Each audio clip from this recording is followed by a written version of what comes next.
my clock spring was damaged, and rather than replacing this entire piece, I ended up finding just this part on eBay.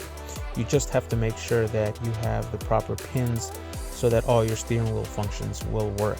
The only issue that I was having was that I could not get the steering angle to 0 degrees. So I removed these 3 little screws and adjusted the wheels inside. And finally I was able to get it to 0 degrees. Steering wheel is back on, and we still have 0 degrees on the